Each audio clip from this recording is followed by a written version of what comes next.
नमस्कार, कमल पगारे किचनमध्ये तुमचं खूप खूप मनापासून स्वागत आहे। आज मी बनवत आहे फणसाच्या बियाची भाजी। फणसाच्या बिया पहिले धुवून घेतल्यात, नंतर कुकरला लावल्या, 2-3 शिट्या दिल्यात, कुकरमधनं काढून आणि पाणी नितरायला चाळणीमध्ये ठेवलं। आणि या चाळणीमध्ये ठेवल्याच्या नंतर थोड्या वेळ म्हणजे थोडंसं हवा लागायला पाहिजे, थोड्याशा वरनं सुकायला पाहिजे। त्याच्यानंतर आपल्याला सोलून घ्यायचे बघा, अशा प्रकारे वरचं साल सगळं काढून घ्यायचं आहे।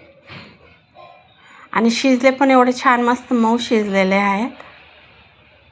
तुम्हाला दाखवते बघा, खूप छान शिजलेत। असे शिजायला पाहिजे म्हणजे आपल्याला जास्ती भाजी बनवताना शिजवावं नाही लागणार आहे। प्लस साल काढून घेतलेलं आहे, हे बघा छान शिजलेत बघा। बिया अशा खायला पण छान लागतात, खायला पण आम्ही थोडे भाजी पण बनवले। आणि काळ्या वाटणमध्ये बनवत आहे, त्याच्यासाठी हे धने घेतले, खसखस, थोडी बडीशोप, जिरं, लवंग, काळी मिरी, दालचिनी आणि दगडी फूल घेतलं आहे, एक इलायची घेतली आहे, वेलची मोठीवाली, आणि तेजपत्ता पण घेतलेला आहे, थोडा लसूण, 2-4 पाकळ्या आणि खोबरं, मिरची। आता हे मिक्सरला मस्तपैकी बारीक करून घ्यायचं आहे। एवढा मसाला नाही टाकणार आहे मी, फक्त 2 चमचे मसाला टाकणार आहे। 2 कांदे घेतले, त्याला पण छान भाजून घेतलेत।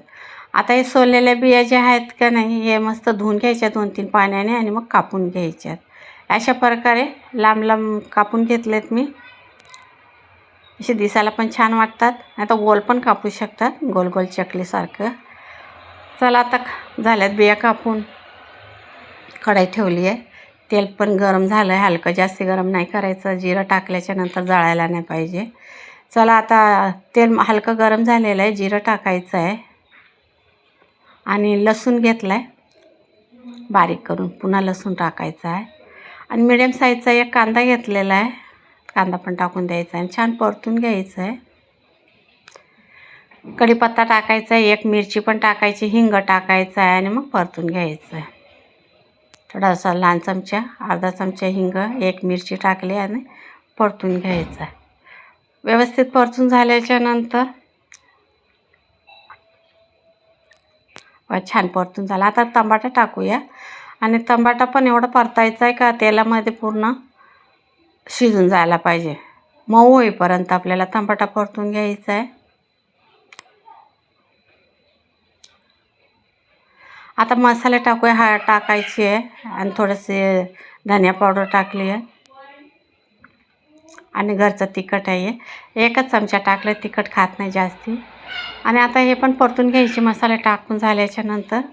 आणि आता हे काळं वाटण आहे ते पण टाकून द्यायचं आहे, 2 चमचे टाकलं आहे, 2 चमचे मसाला टाकून द्यायचा आहे आणि परतून घ्यायचं आहे। हे पण छान तेलामध्ये परतून घ्यायचं आहे। त्याच्यानंतर आपल्याला बिया टाकून द्यायच्या आहेत, झाले परतून। आता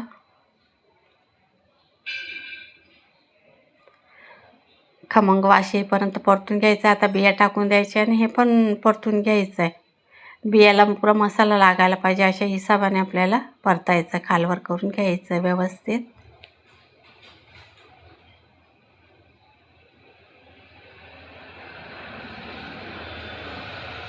कस्तुरी मेथी टाकायची, 1 चमचा कस्तुरी मेथी टाकली। कस्तुरी मेथीचा स्वाद आहे ना खूप छान उतरतो, कस्तुरी मेथीचा आणि हिंगाचा, ते टाकणं जरुरी आहे। आणि आता याच्यामध्ये बियांमध्ये मीठ टाकून शिजवलं आहे, त्या हिशोबाने मी थोडंसंच मीठ टाकते आता, नाही तर जास्त खारट होऊन जाईल। तर परतून झाल्याच्या मीठ टाकल्याच्या नंतर पण खालवर करून घेतलेली भाजी, आणि आता 1.5 वाटी पाणी टाकायचं आहे। 1.5 वाटी पाणी टाकून झाल्याच्या नंतर पुन्हा छान भाजी हलवून घ्यायची आहे। त्याच्यानंतर झाकण ठेवून द्यायचं आहे 5 मिनिटासाठी, व्यवस्थित म्हणजे शिजल आणि मसाले शिजतील। बिया तर शिजलेल्याच आहे आपल्या। झालं, आता झाकण ठेवलं आहे, झाकण 5 मिनिटांनी झाकण काढून घेतलं, अशा प्रकारे भाजी झाली आहे।